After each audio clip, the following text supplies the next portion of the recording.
Tikamgarh. Breaking news. Tikamgarh तहसीलदार के खिलाफ सड़क पर उतरे अधिवक्ता। कलेक्ट्रेट कार्यालय के सामने तहसीलदार के खिलाफ की नारेबाजी। तहसीलदार के खिलाफ नारेबाजी कर कहा चोर। तहसीलदार को हटाने की मांग, नहीं हटाया तो तहसील कार्यालय में जड़ देंगे ताला। वकीलों ने डिप्टी कलेक्टर को दी तहसील में ताला जड़ने की धमकी। कलेक्टर को ज्ञापन देने पहुंचे वकील। Bureau chief Parshuram Ahirwar, Tikamgarh. मैं टीकमगढ़ तहसीलदार है गोविंद सिंह ठाकुर। ये इनकी जो कार्य प्रणाली है, ये जनता के सरकार के नुमाइंदे हैं। जनता की सेवा करने के लिए और शासन की योजनाओं के क्रियान्वयन के लिए इनकी प्रतिस्थापना की गई है। लेकिन विगत दिनों से देखने आ रहा है कि गोविंद सिंह ठाकुर तहसीलदार टीकमगढ़ की जो कार्य प्रणाली है वो विधिवत है।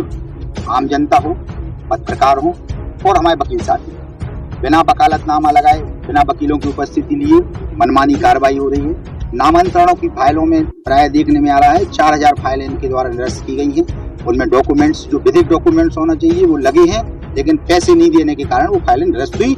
और कोई नामांतरण की फाइलें बाद में इनने रिव्यू की, अपील में न जाके उन्हीं फाइलों को इनने पैसे लेके उनको नामांतरण को क्लियर किया है। और हमारे कुछ अधिवक्ता साथियों के साथ जो 151 की जमानत में पैरवी के लिए आते हैं, उनके जो रीडर हैं और उनका जो स्टाफ है वो स्पष्ट रूप से कहता है कि 5000 रुपये पर कैंडिडेट 151 दोगे, जमानत देंगे।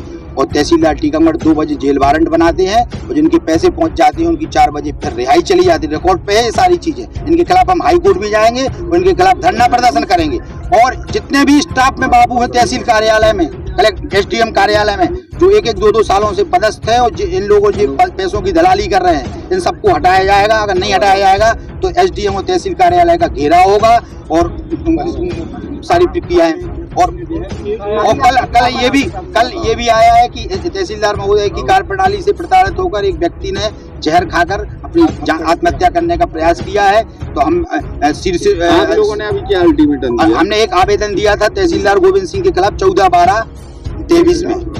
माननीय कलेक्टर महोदय को हमने एक आवेदन दिया था कि सब तहसीलदार की कार्य प्रणाली विधि विरुद्ध है और पैसों में आलिप्त है और इनके खिलाफ एक्शन लिया जाए। लेकिन आज दिनांक तक 2-3 महीने व्यतीत होने को है, उस पर ना तो तहसीलदार के खिलाफ कोई कार्रवाई हुई है।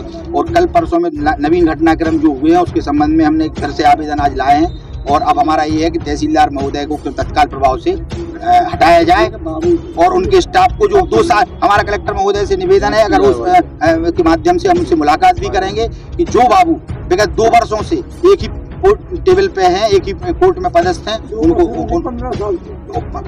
तो वो उनकी ड्यूटी है, हमारी ड्यूटी नहीं है। हमारा तो ऐसा मानना है कि 2 साल से या 3 साल से जो ऊपर से पदस्थ हैं उनकी पदस्थापना बदली जाए, जिससे ये दलाली प्रथा बंद होगी और आम जनमानस को राहत होगी। नहीं तो तहसील कार्यालय खुली पैसों की मंडी हो गई है, अंधा कानून मचा हुआ है। यदि कार्रवाई नहीं होगी तो क्या करेंगे आप? अगर हम लोगों की मांग पूरी नहीं हुई तो हम लोग धरना प्रदर्शन करेंगे और तहसील का घेराव करेंगे। ऐसा क्या कारण है वकील लोगों को भी धरना पड़ा है? इसका कारण यह है कि हम लोग वकील जो होते हैं वो कानूनी प्रक्रिया के पालन करने के लिए न्यायालय के अधिकारी हैं और सही बात बताना पक्षकार के लिए हम लोगों को कोर्ट में रखना ड्यूटी है। लेकिन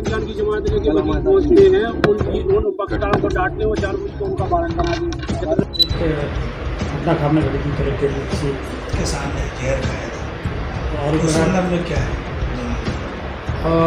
कल शाम को ये घटना हुई थी। एक किसान सचेंद्र कुशवाहा नाम के एक व्यक्ति ने यहाँ पे कलेक्ट्रेट में जहर खाया था। उनको तत्काल ही मौके पर सभी लोगों ने पुलिस के माध्यम से उनको जिला अस्पताल में भर्ती करा दिया गया था और रात में ही उनका इलाज करा दिया था। वो वर्तमान में स्वस्थ है और पूरी तरीके से स्वास्थ्य लाभ ले रहे हैं हमारे जो भी डिस्ट्रिक्ट हॉस्पिटल से, और वर्तमान में अपने घर पर है।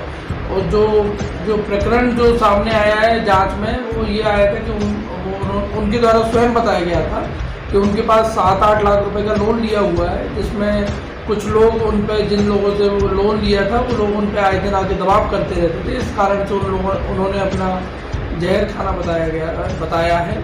उसकी जांच भी कर रहे हैं और उनके उस संबंध में, लोन के संबंध में आज उनका एक नया आवेदन भी हम लोगों ने OBC डिपार्टमेंट से करवा दिया है।